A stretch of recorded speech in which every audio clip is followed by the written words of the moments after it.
Hello everybody, my name is James, hope you're doing well and welcome back to another video, and today we're going to be talking about updates on Lando Norris's car, as well as Max Verstappen addressing speculation about having a go in the Red Bull Junior team car.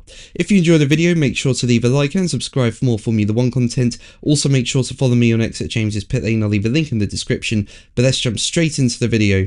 So let's start with Verstappen, and as we know, in 2025 Red Bull do not have a slow car. I mean, Verstappen has won 2 Grand Prix in the RB21 in 2025. At the same time though, it does look like, I think, a tricky car to drive, and we've seen Liam Lawson and Yuki Tsunoda this year struggle in that second Red Bull seat, and Red Bull currently sit 4th in the constructors' standings.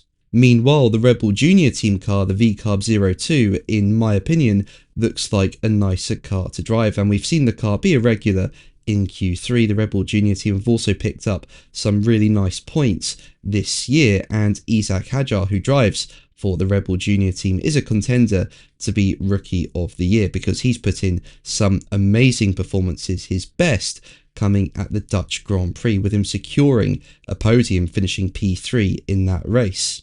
And what was notable in Zandvoort was that Hadjar was able to keep pace at times with Verstappen, who was a place in front of him. And we saw that Hadjar didn't really fall away from Verstappen throughout the Grand Prix. And it's led to speculation of what could Verstappen do if he was driving that Red Bull Junior team car. Now, Verstappen did drive for the team when it was Toro Rosso in 2015 and also at the start of 2016 before being promoted into the Red Bull at the 2016 Spanish Grand Prix, but Verstappen has ruled out an FP1 or test outing in the Red Bull Junior team car.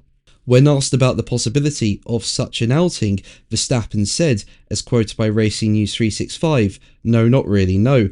I just need to focus on my driving and try to understand where we can do better. We're not going to win the race with it. It's not enough to beat McLaren at the moment, so for me, it's not on my mind, no." Now, for me personally, I would love to see Verstappen have a go in that Red Bull Junior team car because it'd be so interesting to see what he could get out of the car. What do you think? Let me know in the comments below. But let's move on to Norris, with McLaren outlining the findings from its investigation into the car failure Norris had at the Dutch Grand Prix. Now, as we know, Norris was on course to finish P2 in the Dutch Grand Prix. But with a few laps to go, Norris had complained on the team radio that he could smell smoke in the cockpit, and then we saw the camera cut to smoke coming out the back of Norris's car, and then he pulled over to the side of the track and retired from the race. Now, following the Grand Prix, McLaren said that there was a component on the car that had failed, rather than it being anything involving engine supplier Mercedes, and now more specific details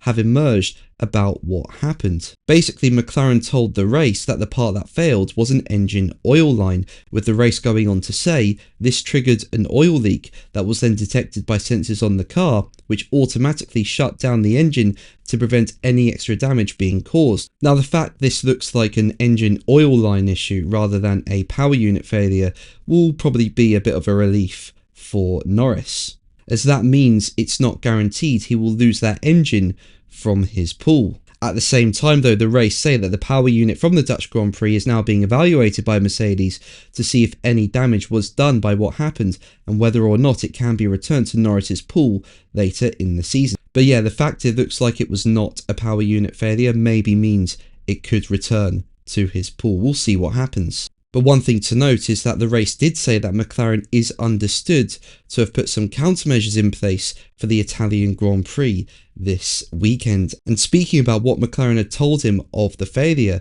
Norris said, as quoted by the race, "There are a lot of insanely complicated things that have to come together. For them, the diagnostic of what happened is pretty easy. It's a part that's broken, and they look at it and go, it's broken.